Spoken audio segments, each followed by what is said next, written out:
il s'agit pour le premier consul, qui ne parvient pas avec Joséphine, vous savez, à donner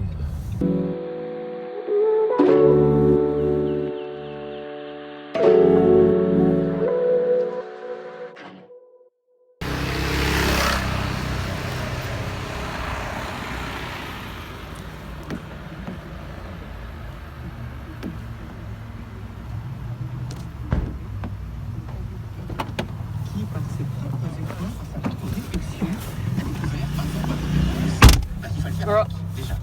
La tempérance, c'est-à-dire que les émotions sont là, nos désirs sont là, nos pulsions sont là, et donc les sages grecs proposent un chemin, déjà de tempérance. Et c'est ainsi, à travers ce travail des sages grecs, que nous retrouvons ces 4 vertus cardinales dans le livre de la sagesse. Donc de la Bible. D'accord. Et après, effectivement, étant dans le livre de la sagesse, finalement, ces 4 vertus cardinales ont été présentées de manière plus ou moins nouvelle dans les évangiles. Et c'est pour ça que Saint Augustin et Saint Thomas d'Aquin, évidemment, en ont largement parlé. Donc ça commence comme ça. Effectivement, ces vertus cardinales, ces vertus tout court d'ailleurs, mais là aujourd'hui, ce sont vraiment les vertus cardinales qui nous intéressent maintenant. On dirait effectivement prudence, justice, force, tempérance. On dirait que c'est un peu évident et acquis. Et en fait, pas forcément, frère Dardemar. Si les uns les autres vous y consacrez, vous y avez consacré des vidéos entières, et que en plus Harry Potter visiblement traite de ces thèmes sans vraiment le dire, c'est que c'est pas par hasard. Je pense qu'on n'en parle pas suffisamment ou qu'on n'a jamais fait le tour, ou que chaque génération doit à nouveau se réapproprier ce travail et que c'est vraiment la base. Quelque chose me frappe dans l'Église, on parle toujours, et à juste titre, des vertus théologales, la foi, l'espérance et la charité, et on parle peu, voire très peu, des vertus cardinales. Et alors sur un tout autre thème, je pense que par exemple le scoutisme, si jamais c'est une éducation qui marche aussi bien, c'est parce que sans le dire, le scoutisme, par exemple, propose aussi un chemin pour développer des qualités humaines. Alors, ils ne le disent pas, justice, tempérance. Mais il y a besoin d'avoir une éducation morale humaine. La véritable sainteté, c'est être un homme. Et on en parle. Chaque génération doit à nouveau se réapproprier ce trésor, cette sagesse antique, et le christianiser. C'est pas un hasard si jamais les grands philosophes, les grands sages sont passés par là. Ouais, parce que c'est vrai que on se demande pourquoi ils ont choisi cela. En fait, c'est ça qui m'intéresse. C'est curieux. Force. D'ailleurs, c'est force d'âme, hein, c'est ça. Force, c'est la même chose. Force et force d'âme. Oui, force d'âme ou courage. Ou courage. Alors courage, à la limite, on peut comprendre. Mais prudence, par exemple. Prudence, faut être prudent. Bon, d'accord. Vertu cardinale, quand même. Pourquoi c'est aussi important dans la prudence? C'est étonnant. En tout cas, pour revenir à ce qui vient d'être dit, je dirais ce qui est très intéressant, c'est que dans l'Église ces derniers temps, on a beaucoup parlé de l'unité de la foi, de l'espérance et de la charité, comme venant de Dieu. Et aujourd'hui, grâce à vous, on parle des vertus cardinales, et notamment de voir l'unité de ces 4 vertus. C'est ça qui m'intéresse. C'est ça qui est intéressant, c'est que, j'ai envie de dire, ces dernières années, on savait globalement ce qu'était la prudence, plus ou moins ce qu'était la tempérance, la force, on comprend bien. Donc chacune de ces vertus de manière individuelle, pour une part, on savait intellectuellement ce que c'était. Aujourd'hui, notre émission, elle va nous aider, elle nous aide, je pense, à découvrir leur lien organique. Qui sont donc des vertus théologiques de Dieu, nous font s'y avancer. Il y a cette unité des 4 vertus cardinales et aussi leur lien avec les vertus driving again. Et donc c'est ça que je trouve Pangatlong araw na niya ngayon, guys. Ayan.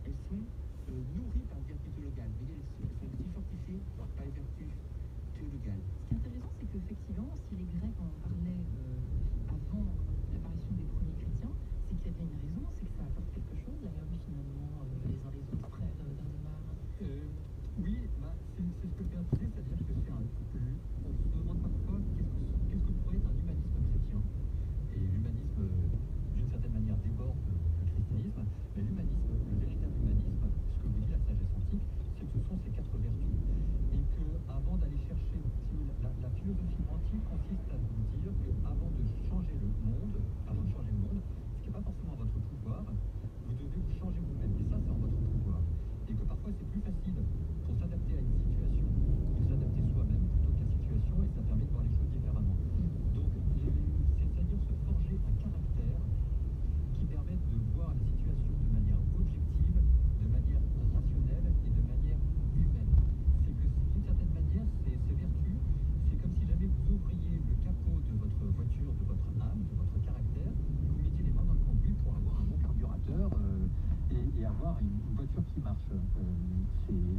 exactement ça, les vertus. Et est-ce que nous apprendrons à arriver ça? Alors, Ganyan. difficile de trouver une excuse pour ne pas se rendre chez votre distributeur SEAT ou sur SEAT.fr. Location longue durée 36 mois et 30 000 km avec annulation des loyers 2021 hors prestations facultatives. Sur Ibiza, Arona, Attica et Nouvelle-Léon commandée avant le 31 mars et immatriculée avant le 30 juin selon stock. Offre aux particuliers après acceptation par Volkswagen Bank. Conditions sur SEAT.fr. Ano mo, Endel? Et votre journée devient plus belle. Traffic. Malilit ka. Bon réveil, bonne journée. Radio Classique, il est. Franck Ferrand arrive dans un instant, mais pour l'heure, Malit le ka rappel des talaga. titres du Pag late ka na Et à la umalis. soulagement des coiffeurs, malgré le confinement, ils sont autorisés à rester ouverts dans les 16 départements concernés, annonce ce matin du porte-parole du gouvernement Gabriel Attal. Seuls les commerces dits de première nécessité sont autorisés à le faire. Les magasins alimentaires et de bricolage principalement, auxquels s'ajoutent les libraires et les disquaires. La liste précise sera détaillée dans la journée. Un confinement en version 3 qui a un coût, 1,2 milliard d'euros de plus par mois d'après le ministre de l'économie Bruno Le Maire. Les entreprises obligées de fermer pourront bénéficier du fonds de solidarité. Le télétravail y est renforcé. Objectif 4 jours par semaine minimum quand c'est possible. 21 millions de Français s'apprêtent donc à se reconfiner à compter de ce soir minuit, 7 jours sur 7 pour un mois au moins. En Ile-de-France, dans les Hauts-de-France, les Ensuite, et avec ses deux fils, on est en 1815, toute la famille impériale se disperse dans toute l'Europe. Les deux fils d'Hortense sont Napoléon Louis, qui a 10 ans, et Louis-Napoléon, qui a 7 ans.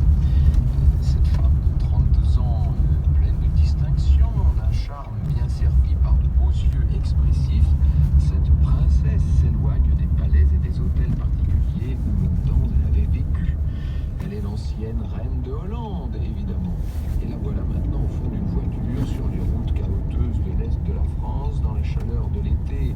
Elle est en quête d'un asile, comme tous ces membres de la famille impériale. Ah, ça n'a rien de facile, après les illusions des 100 jours. Et surtout, maintenant que toutes ces illusions ont été dissipées dans la morne plaine de Waterloo, Napoléon a fini par être fait prisonnier. Louis XVIII va pouvoir remonter sur son trône pour la deuxième fois. À certaines étapes, il y a des royalistes zélés qui attendent la voiture d'Hortense et qui jouent avec ses nerfs, même si elle est escortée modestement. Tingnan mo lang. voyez-vous. Yung may pumapabag ba yan? Et là, vous comprenez bien que nous entrons au cœur d'un mystère historique qui va occuper tout le 19e siècle. Et pour cause, puisque ce garçonnet qui vient si rudement d'être séparé de son frère aîné, ce garçonnet qui s'appelle Louis-Napoléon sera un jour l'empereur des Français. Il régnera sous le nom de Napoléon III. Franck Ferrand sur Radio Classique.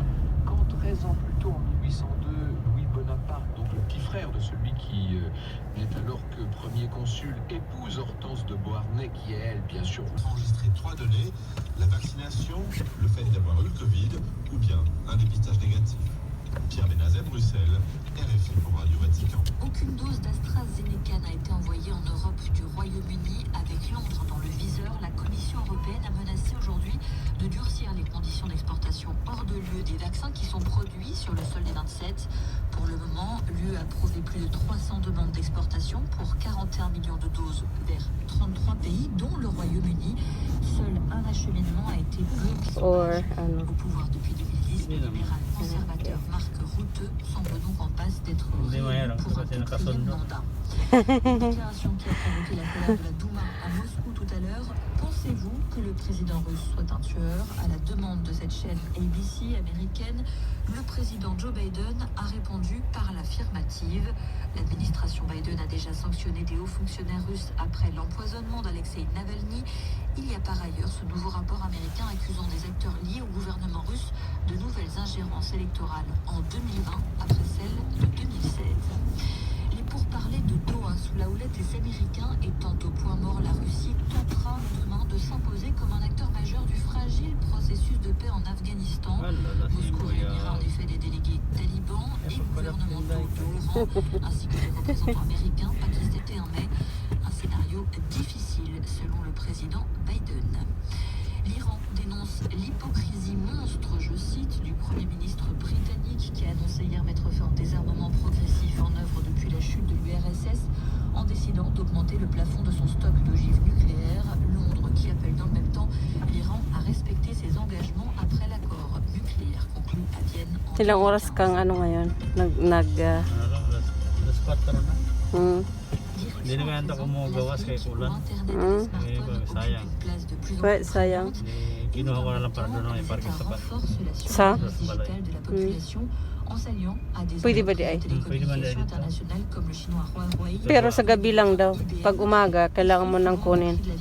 Oo. Maaga. Free pag gabi, di ba? Yung parking. Souscrit à l'initiative Safe City développée par Roy Roy, un système de surveillance qui introduit massivement la reconnaissance faciale. C'est le cas par exemple à Kampala, en Ouganda. François Bisser est l'auteur de l'enquête L'Afrique sous l'œil de Big Brother. Dans le cas de l'Ouganda, il se trouve que cette mise en place s'est produite au cours de l'année 2019 à un moment extrêmement sensible. On était en pleine campagne électorale, donc il y a eu des craintes de la part de la société civile, des organisations des droits de l'homme et de l'opposition, des craintes que ces caméras soient utilisées pour des raisons politiques, pour reconnaître des adversaires. Et en effet, il y a des précédents à cet égard. La question de savoir s'il y a eu une collusion entre l'Ouganda et donc Huawei, on peut dire que oui, parce que les techniciens de Huawei ont proposé à la police et au renseignement de l'Ouganda d'aller voir en Algérie comment ça se passait. Vous avez installé un système analogue qui a permis aux autorités algériennes May bus. pour mieux surveiller les manifestants du mouvement Irak, donc le mouvement pro-démocratie en Algérie. Nous avons là parlé de l'exemple chinois de Huawei. Est-ce que d'autres pays s'implantent de la même façon sur le continent africain? Il y a du côté européen une espèce de schizophrénie. La nouvelle stratégie Afrique de l'Union européenne identifie bien les bénéfices, si vous voulez, pour le développement, pour l'économie numérique des nouvelles technologies, mais elle insiste sur la régulation de ces technologies, et notamment pour protéger les droits de l'homme et la vie privée. Mais en même temps, on constate que la main droite ignore ce que fait la main gauche. L'UE n'était pas exemple de contradiction. Donc elle finançait un programme qui apprend aux États africains à espionner leurs citoyens, selon une ONG qui s'appelle Privacy International. Et elle parlait de documents qui révèlent l'existence de formations de policiers algériens, tunisiens et marocains par le Collège européen de police. Alors on parlait de l'Europe, il y a aussi les États-Unis, il y a Israël.